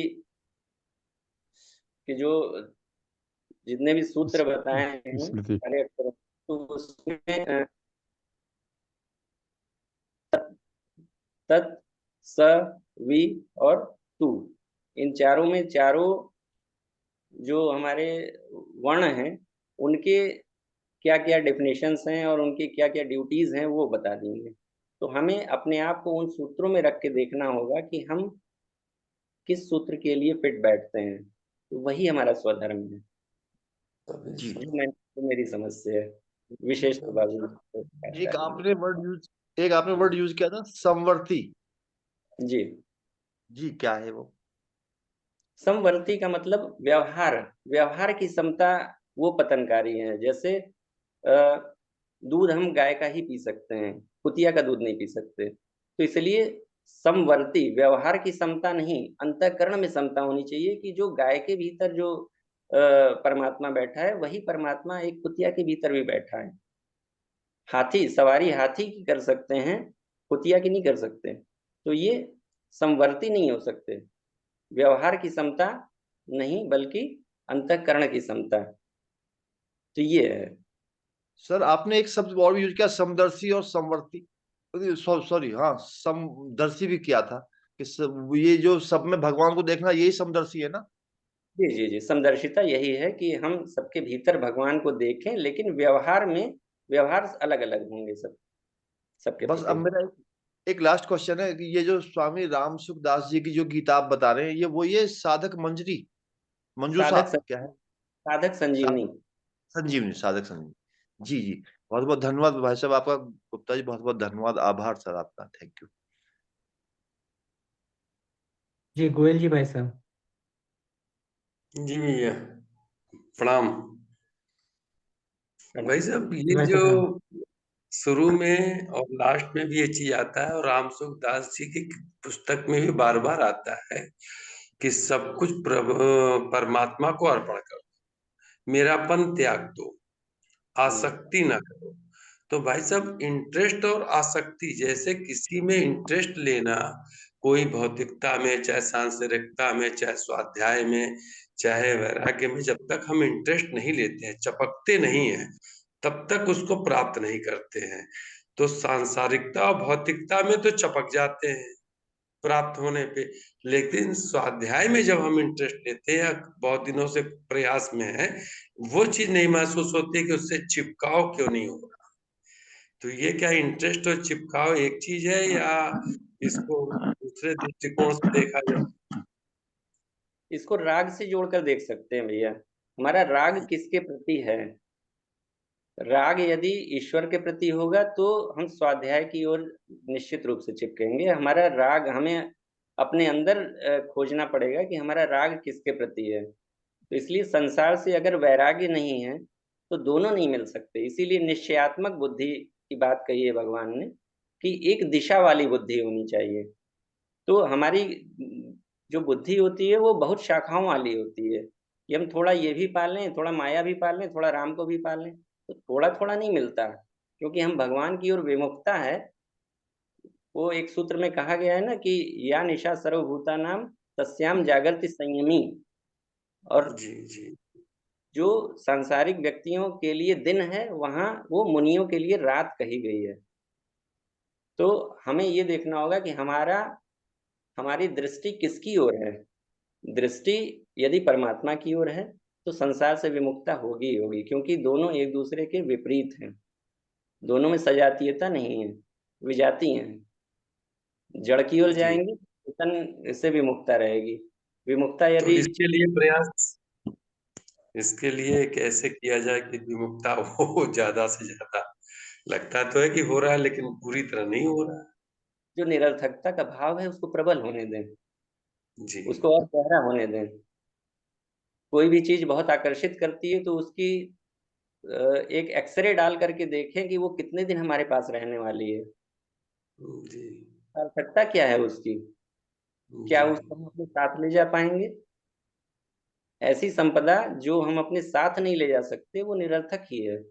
बिल्कुल बिल्कुल। हमारे पास जानकारी होते हुए भी जीवन में नहीं उतर पाता है बस ये भाव को सारी गहरा, जान। भाव हाँ। गहरा होना,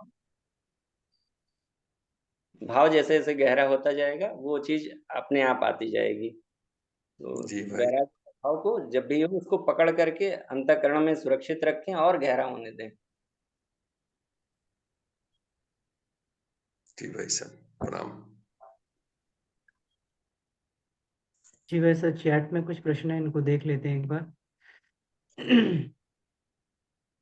अम, भाई साहब प्रणाम। वीरेंद्र प्रसाद जी का प्रश्न है। भाई साहब प्रणाम, बहुत अच्छी प्रस्तुति, धन्यवाद। ब्रह्म और प्रकृति कैसे एक होकर अलग भी रहते हैं, कि पूरा प्रकाश डाला जाए।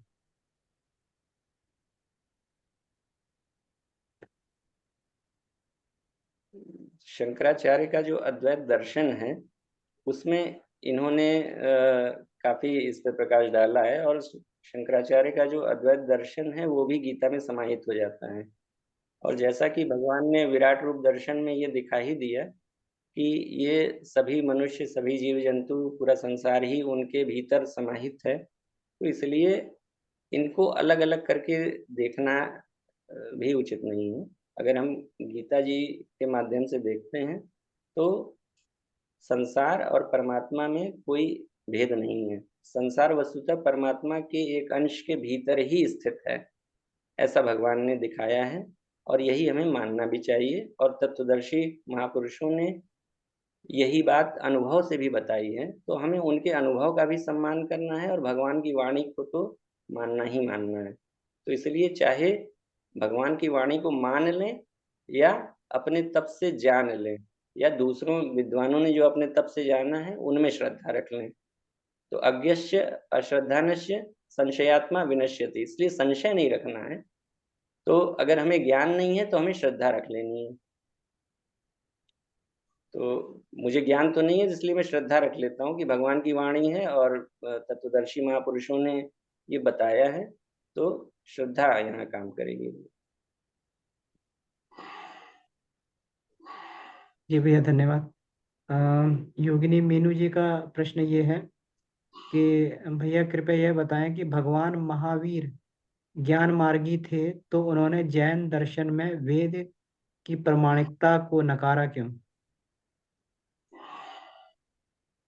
असल में इसके लिए थोड़ा सा उस समय की परिस्थितियों में जाकर के देखना होगा कि लगभग बुद्ध का और जैन महावीर स्वामी का काल एक ही रहा है। थोड़े से ही ये हमसे जूनियर सीनियर रहे हैं।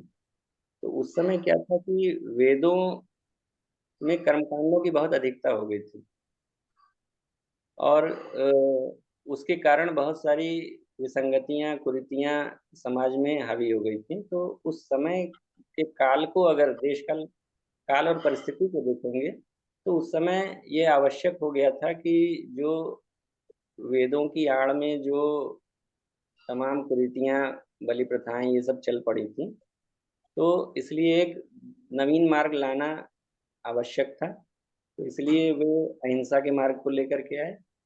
तो मुझे यही लगता है कि जो महापुरुष आते हैं तो उस समय की परिस्थितियों में जो विसंगतियां आ जाती हैं उसको सुधारने के लिए आते हैं। तो काल और परिस्थिति को अगर देखेंगे तो इस चीज को हम समझ पाएंगे।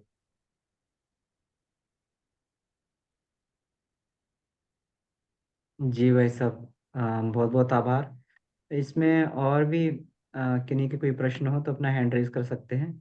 तो बाबूजी से निवेदन है कि बाबूजी का मैं आशीर्वाद प्राप्त हो। जी। हाँ जी, त्यागी जी, सुशील त्यागी जी। जी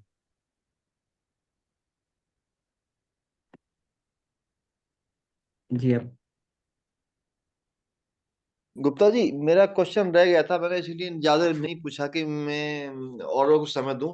एक आपने वर्ड यूज किया था अभी कि ज्ञान अनुभव में आ जाए, तो ज्ञान अनुभव में कैसे आएगा, उसका रोड मैप क्या है? उसका रोड मैप तो हम लोग जो साधना के मार्ग पे चल रहे हैं, तो यही मार्ग है भैया। ज्ञान इसी से अनुभव में आएगा जो हम लोग प्रतिदिन साधना कर रहे हैं, स्वाध्याय कर रहे हैं।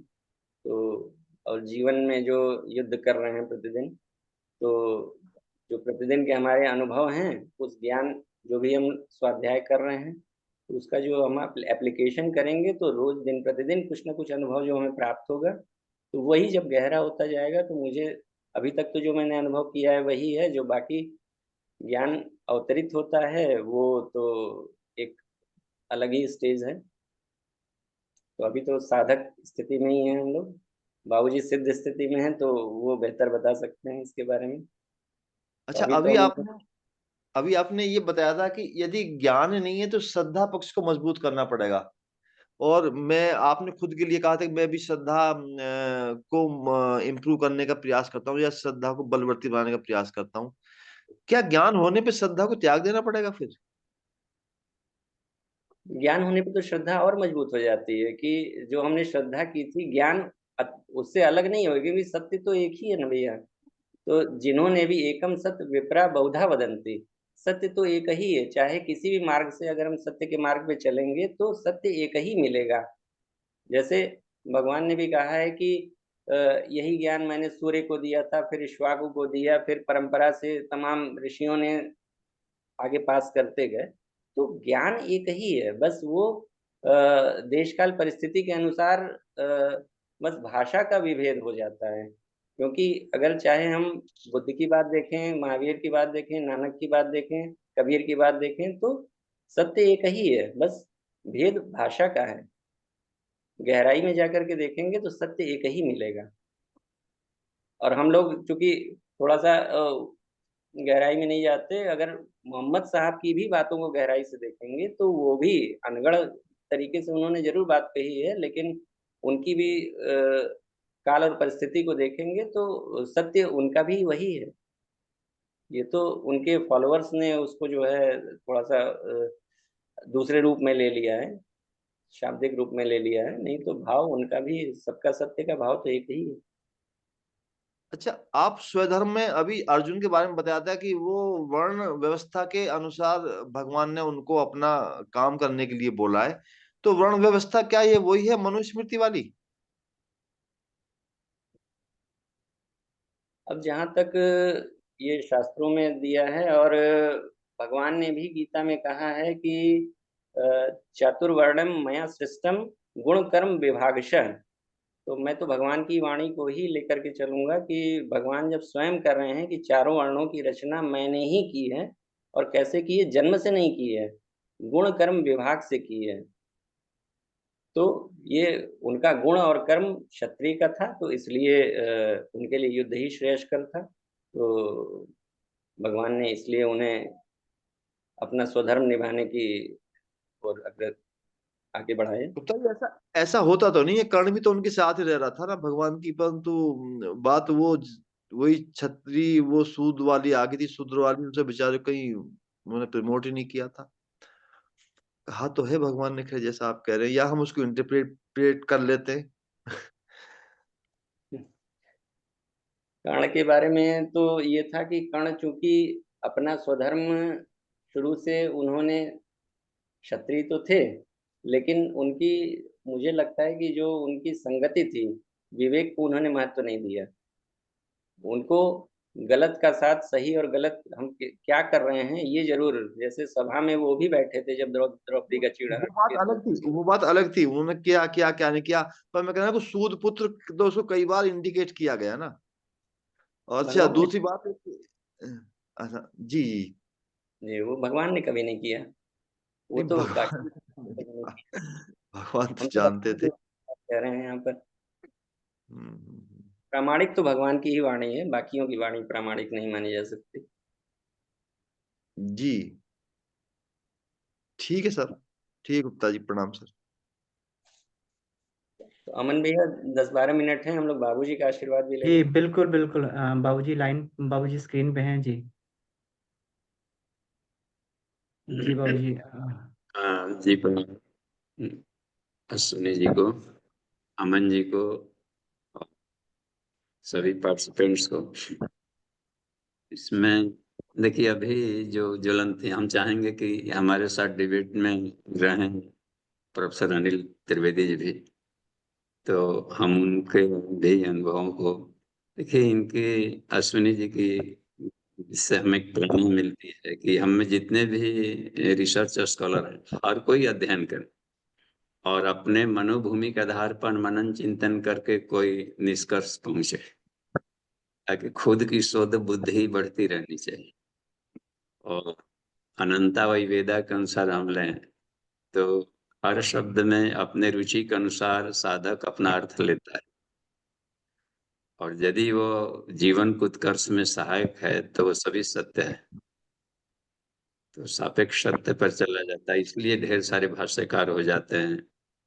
और उसमें हमने जब अन्य भाष्य कर सकते हैं तो हम लोग क्यों नहीं भाष्य करें। तो आज के मन में भाष्य आदर्श से को छूता हुआ रहे तो अधिक दूरगामी होता है।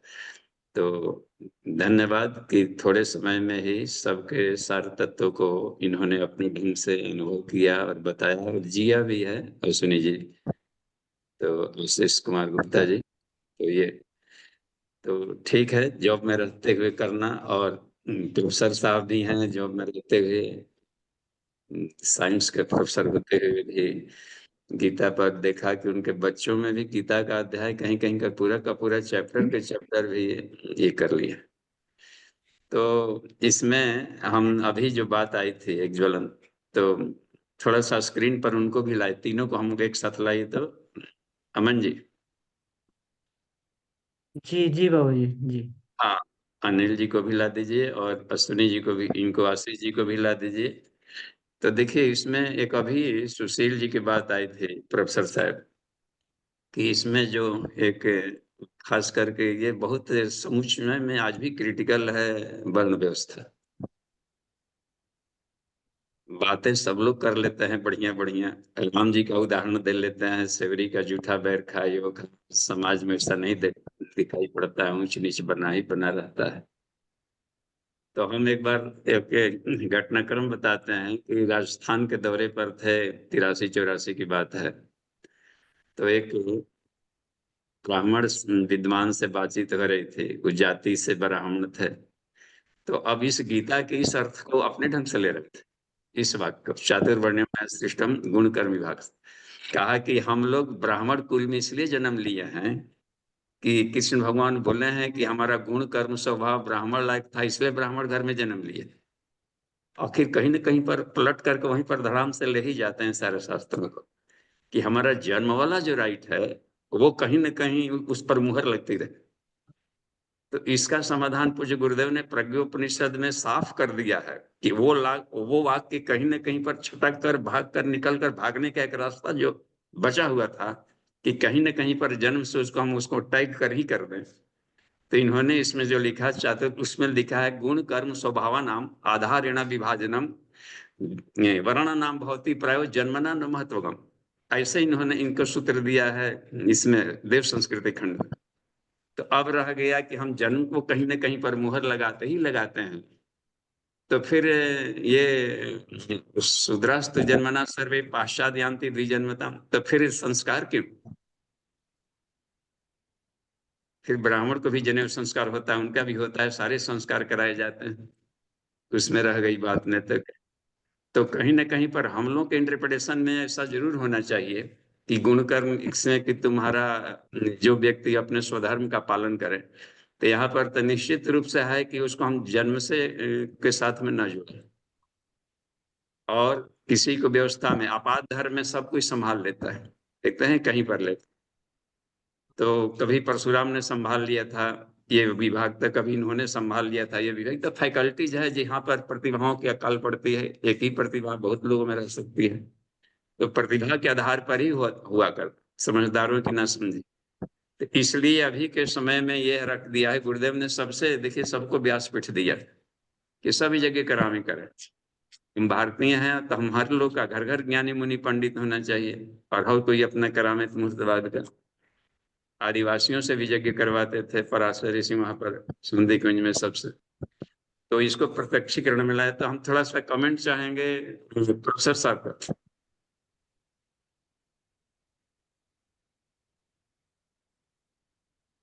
आवाज नहीं आ पा रही, आपका साउंड म्यूट है। प्रणाम बाबूजी। जी प्रणाम।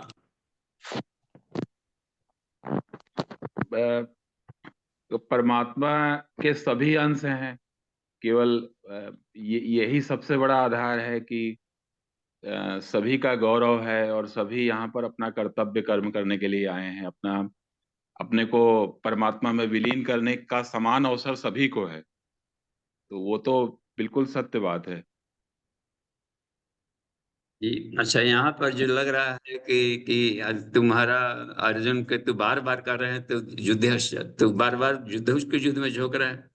तो कितने भक्त ऐसे होते हैं कि गीता को पढ़ना छोड़ देते हैं कि नहीं, उसमें मारकाट को प्रेरणा दिए हैं, तो युद्ध की प्रेरणा देते हैं हर बार, बात बात में घुमा के फिरा के ला देते हैं कि तो युद्ध कर।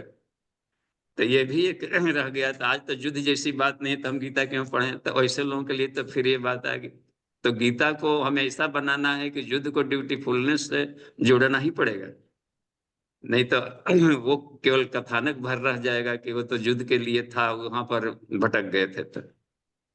तो ड्यूटीफुलनेस, गॉडलीनेस, तो हमको हर जगह चैप्टर में दिखाई पड़ता है कि गॉडलीनेस के साथ पहले गॉडलीनेस बता दिया, न अन्यते अन्य माने शरीर कह करके समझाया है कि तुम्हारी यही साधना है। समापन में भी हमने देखा मोक्ष वाले में कि तमेव शरणम गच्छ सर्वभावेन भारत ईश्वरो सर्वभूतानां हृदय से अर्जुन तिष्ठति। देखिए वहां पर तो अध्यात्म के तरफ है कि वही समस्याओं का समाधान देगा इसमें करने का।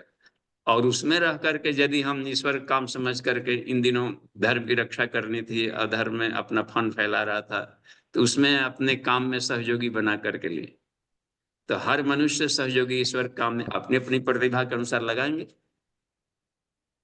जो श्रमिक है श्रम अपना लगाएंगे, श्रम प्रधान कमांड है। तो अच्छा, पूज्य गुरुदेव एक बार हम लोग इन पर्सन क्लास में बोले थे कि तुम लोगों को मालूम नहीं है कि तुम लोग कौन क्या हो। हम जानते हैं तुम्हारे पिछले सैकड़ों हजारों जन्मों की कहानियां हम जानते हैं, गुरुदेव खुद बोले थे।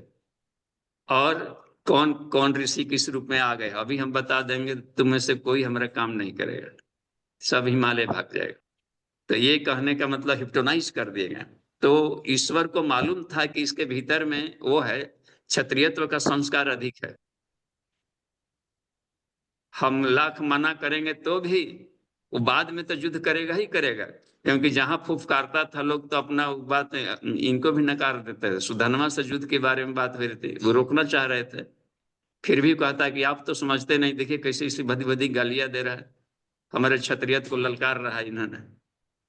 तो भीतर वाले संस्कार उफड़ कर आते हैं, इसलिए जो होता है दृष्टा ऋषि होते हैं तो अंतःकरण के स्वभाव के आधार पर कह देते हैं। तो अभी चूंकि था, और दूसरी बात है कि राज परिवार से जुड़े थे तो सुरक्षा विभाग तो उन्हीं के परिवार में होगा, तो उन्हीं के प्रति गए थे।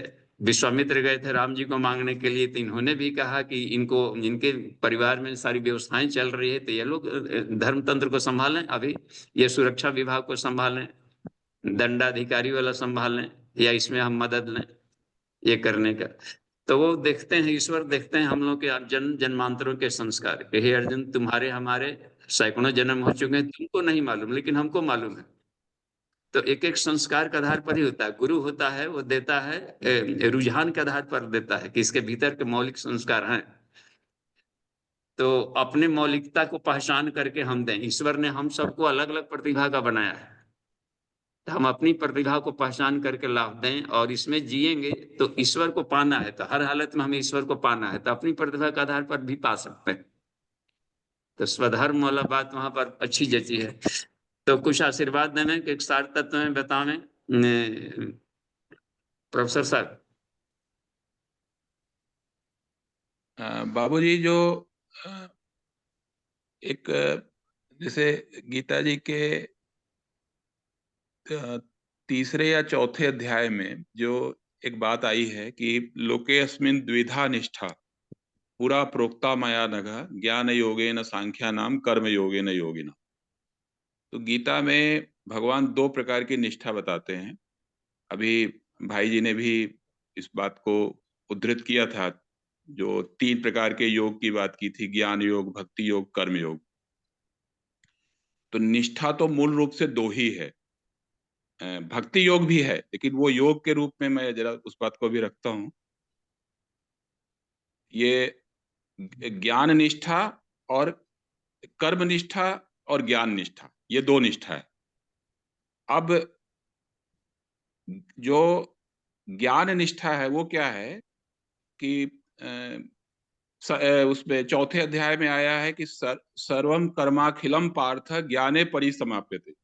एक समय संपूर्ण कर्म की जो है वो ज्ञान में घुल जाता है, ज्ञान में मिल जाता है, ज्ञान में उसकी परिसमाप्ति होती है।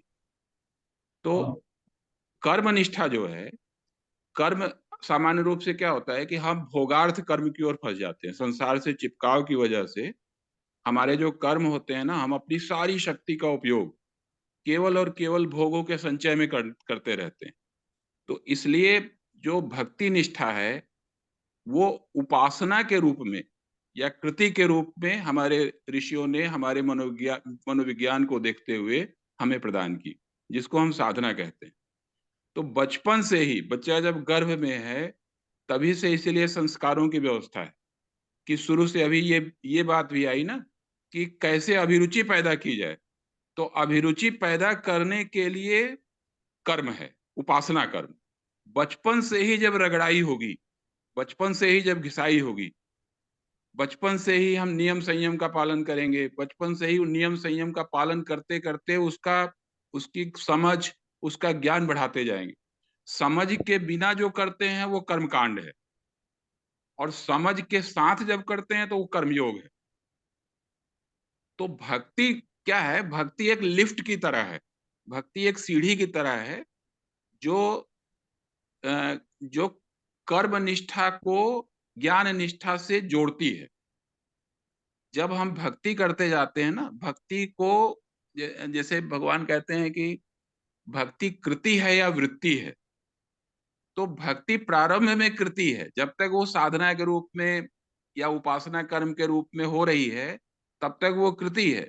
लेकिन जब वो सहज हो जाती है, जब हम जो जिसको आप बोलते हैं कि अखंड आनंद और अखंड शांति की स्थिति में जब हम पहुंचते हैं, समाधान की स्थिति में होते हैं, तो वही वृत्ति बन जाती है, जिसको हम बोलते हैं कि निस्वार्थ प्रेम, निष्काम भाव जो हमारे अंदर आ जाता है, भाव के रूप में, प्रेम के रूप में, दिव्य प्रेम के रूप में जब प्रकट होता है तो वही वृत्ति हो जाती है।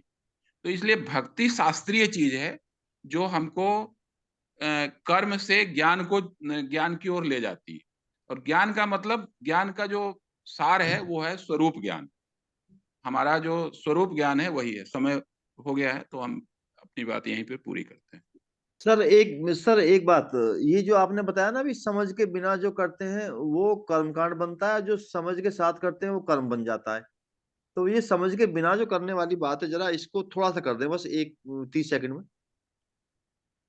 जैसे केवल मंदिर जाना, गंगा स्नान करना, न तीर्थ यात्रा करना। अब तीर्थ यात्रा करने जा रहे हैं, वो केवल पिकनिक मना रहे हैं, उसके पीछे का कोई मूल भाव पता नहीं है। तो इसीलिए जो इस तरीके का अभ्यास हम लोग करते हैं साप्ताहिक, तो इससे क्या होता है, इससे हमारी वृत्ति तैयार होती है, इससे समझ निर्माण होती है। बाबूजी के पास नवरात्रि सत्र में क्यों जाना जरूरी है, साहित्यों का अध्ययन करना क्यों जरूरी है, अच्छे लोगों की संगति क्यों जरूरी है। तो वो सब उससे क्या होता है कि उससे हमारा अभ्यास होता है। अभ्यासेन तु कौन्तेय वैराग्येन च गृह्यते। तो ये अभ्यास का मतलब ही है उपासना कर्म, इस अभ्यास का मतलब ही है साधना कर्म। तो कर्म जो है संसार से चिपकाव के लिए है, और कर्म जो है वो भगवान के लिए है। तो भगवान के लिए जो कर्म है वही हमको कर्मयोग की ओर ले जाएगा, वही हमारी अभिरुचि का निर्माण करेगा, वही हमको ऊपर उठाएगा, और तो उससे सर ये सहज भी रूप कह से हमारे सकते हैं अंदर ना, भक्ति का प्रकट हो जाएगा। ये भी कह सकते हैं कि मतलब इसको सरल भाषा में ऐसे भी कह सकते हैं कि जो मैकेनिकल हम कर रहे हैं वो दैट इज कॉल्ड कर्मकांड। जी जी बिल्कुल। इसमें कुछ अंदर से भाव ही नहीं है जिसमें कोई भी।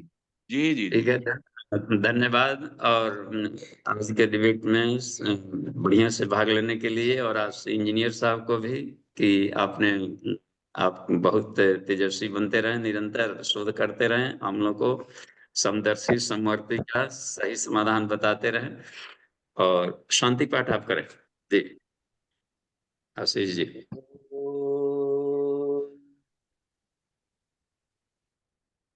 शांति शांति शांति।